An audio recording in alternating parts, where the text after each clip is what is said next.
शहर के जाने माने रईस हीराचंद और उनकी पत्नी सुजाता की चमचमाती महंगी कार बंगाल की एक पुरानी बस्ती की सुनसान गली में एक बेरौनक से पुराने मकान के बाहर आकर रुकती है। सुजाता, ये तुम मुझे किस जगह लेकर आई हो? ये तो कोई गरीबों की बस्ती लगती है। यहाँ ऐसा क्या है? हीराचंद के कुछ भी समझ में नहीं आ रहा था कि सुजाता उसे ऐसी अजीब सी जगह क्यों लाई है, जिस मकान में दिन में भी अंधेरा दिख रहा था और धुआं उठ रहा था। आप मेरे साथ अंदर चलिए, सब समझ जाएंगे। यहाँ हमारी हर समस्या का समाधान मिलेगा। सुजाता और हीराचंद आशंकित कदमों से उस मकान में दाखिल होते हैं। तभी उन्हें किसी महिला की बाहरी आवाज सुनाई पड़ती है। चले आओ, चले आओ। हीराचंद ने देखा कि उस मकान के अंदर अंधेरा था। अचानक हीराचंद की निगाह एक कमरे की ओर पड़ी, जिसके अंदर हल्की हल्की सी रोशनी आ रही थी और उस कमरे के अंदर से धुआं उठ रहा था। शायद उस कमरे के अंदर आग जल रही थी। ये किसकी आवाज है? यहाँ इतना अंधेरा क्यों है और ये धुआं कैसे उठ रहा है? मेरा तो यहाँ दम घुट रहा है। सुजाता और हीराचंद धीरे धीरे कदमों से उस कमरे के अंदर चले गए। अंदर वाले कमरे में बिखरे बाल वाली एक खूबसूरत सी बूढ़ी औरत सामने जल रही आग में एक मुर्गी की गर्दन काटकर उसका खून गिरा रही थी और मुर्गी का शरीर छटपटा रहा था। ये देखकर सुजाता को उबकाई आने लगी। हीराचंद ने सुजाता की ओर देखकर कहा, तुम ही मुझे यहाँ लेकर आई हो और खुद ही घबरा रही हो। कौन है ये भयानक सी शक्ल वाली औरत और हम यहाँ क्यों आए हैं? अचानक उस औरत ने एक झटके में मुर्गे की गर्दन धड़ से अलग कर दी। ये देखकर सुजाता के मुंह से चीख निकल गई और सेठ हीराचंद भी सहम गया। वो बहुत डरावना नजारा था। ये अघोरा ताई हैं। ये हमें अपनी काली तंत्र विद्या से संतान सुख प्रदान कर सकती हैं। इसलिए मैं आपको यहाँ लेकर आई हूँ। कैसी बात करती हो? जहाँ बड़े से बड़े डॉक्टर सफल नहीं हुए, वहाँ ये मामूली औरत क्या कर लेगी? हीराचंद की बात सुनकर अघोरी ताई ने गुस्से से हीराचंद की ओर देखकर कहा, नादान हीराचंद, काली विद्या में इतनी शक्ति है कि मरे को भी जिंदा कर दे। संतान पैदा कराना कौन सा मुश्किल है? तुम्हें मेरा नाम कैसे पता? क्या तुम सच में हमें संतान सुख दिला सकती हो? तुम जितनी दौलत मांगोगी मिल जाएगी, अगर ये संभव है तो। संतान का नाम सुनते ही हीराचंद की आंखों में चमक आ गई। वह संतान के लिए कुछ भी कर सकता था। तुम लोगों को मुझे एक नवजात शिशु लाकर देना होगा। मैं उस शिशु की बलि चढ़ा दूंगी और फिर वही शिशु तुम्हारे घर में फिर से जन्म लेगा।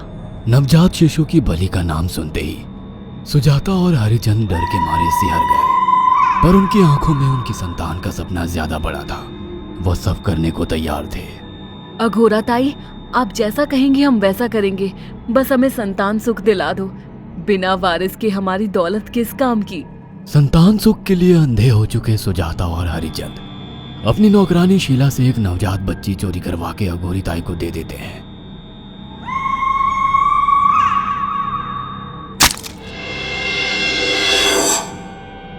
उस शिशु की बलि से सुजाता गर्भवती हो जाती है। देखा आपने अघोरा की तंत्र शक्ति? मुझे उस पर पूरा भरोसा था। चलो चलकर उन्हें धन्यवाद कहते हैं। हीराचंद और सुजाता अघोरा ताई के पास पहुंचते हैं। वो दोनों बहुत खुश थे और अघोरा पर उन्हें अंधविश्वास हो गया था। अघोरा ताई, आप महान तंत्रिका है। आपने वो चमत्कार कर दिखाया जो बड़े बड़े डॉक्टर नहीं कर सके। ये काली विद्या है बेटा। अगर तुम दोनों चाहो तो मैं इस विद्या से तुम दोनों को हमेशा के लिए जवान बना सकती हूँ। क्या सच में ऐसा संभव है? हाँ बिल्कुल, पर इसके लिए तुम्हें जवान लड़के और लड़कियों की बलि चढ़ानी होगी। तुम उन्हें यहाँ तक लाओ, बाकी मैं देख लूंगी। जवान रहने की लालच में अंधे सुजाता और हरिचंद एक अनाथ आश्रमों से हर रोज एक लड़की या लड़के को गोद लेने के बहाने अघोरी के पास बलि चढ़ाने ले जाने लगे। और एक दिन अघोरी ताई ने हीराचंद और सुजाता से इंसानी मांस खाने को कहा। पूरी तरह से इंसान से हैवान बन चुके अब वो दोनों इंसानी मांस खाने के लिए तैयार भी हो गए। ये गर्म खून और मांस खाकर तुम लोगों की उम्र भी बढ़ जाएगी। खाओ इसे। हाँ, सच में ये इंसानी मांस बड़ा स्वादिष्ट है। अघोरा ने अपनी बातों में फंसाकर सुजाता और हरिचंद को नरभक्षी बना दिया था। वो तीनों हर दिन बलि चढ़ाकर खून पीकर मांस खाने लगे। नौकरानी शीला भी नए शिकार लाने में उनकी मदद करती थी, मगर एक दिन शीला को शिकार नहीं मिला। मेम साहब, आज एक भी शिकार हाथ नहीं लगा और मैं बहुत थक गई हूँ और घर जाकर थोड़ा आराम करना चाहती हूँ। कोई बात नहीं शीला, एक छोटा सा काम है, तुम हमारे साथ चलो, लौटते में हम तुम्हें घर छोड़ देंगे। जी मेम साहब। शीला नहीं जानती थी कि शिकार नहीं मिलने से सुजाता और हरिचंद अंदर से बौखला गए थे और उनके दिमाग में एक शैतानी चाल चल रही थी। सुजाता, ये बेहोशी की दवा है। शीला के कार में बैठते ही तुम उसे सुंघा देना। आज हमें इसी की बलि देनी होगी। इसने हमारे यहाँ का बहुत खाना खाया, अब हम लोग इसे खाएंगे। वैसे भी ये आगे चल के हमारे लिए खतरा बन सकती थी। कार में बैठते ही सुजाता शीला को बेहोश कर देती है और वो लोग सीधे अघोरी ताई के यहाँ पहुंच जाते हैं, जहाँ अघोरी ताई शीला की बलि चढ़ा देती है और तीनों मिलकर उसे नोच कर खाते हैं। अघोरी ताई, हमको बलि चढ़ाते हुए पूरा 1 साल हो गया है। हमारा बेटा भी साल भर का हो चुका है। अब और कितनी बलि देनी होगी? बस एक आखिरी क्रिया और बची है, उसके बाद तुम दोनों हमेशा के लिए जवान हो जाओगे। कैसी क्रिया अघोरा ताई?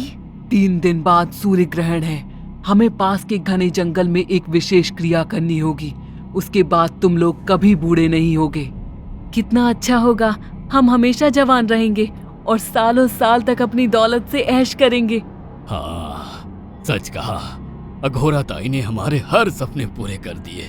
3 दिन बाद बंगाल के बियाबान जंगल में कोहरे और ओस से भीगे पेड़ों के बीच एक घने बरगद की बेलों पर कटे इंसानी सिर लटक रहे थे, जिसमें से खून टपक रहा था। काले जादू का सामान भी रखा था। कितनी भयानक जगह है ये, हर तरफ कटे हुए सर लटक रहे हैं। थोड़ी देर में सब समझ जाओगे। बैठ जाओ और मेरे साथ ये मंत्र दोहराओ। अघोरा, ये किन लोगों की कटी हुई गर्दनें हैं?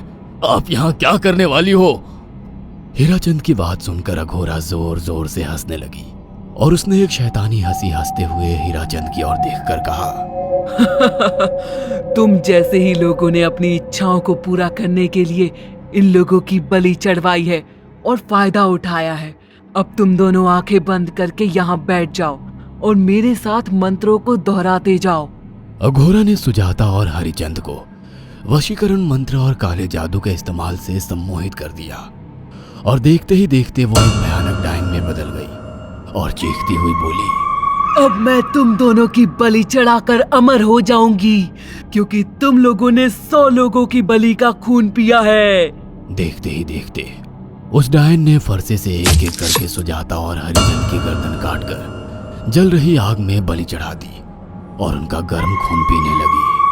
जब तक तुम जैसे मूर्ख और लालची लोग अपने फायदे के लिए दूसरों को मेरे पास लाते रहेंगे, मैं उनका फायदा उठाकर ऐसे ही उनकी बलि चढ़ाती रहूंगी।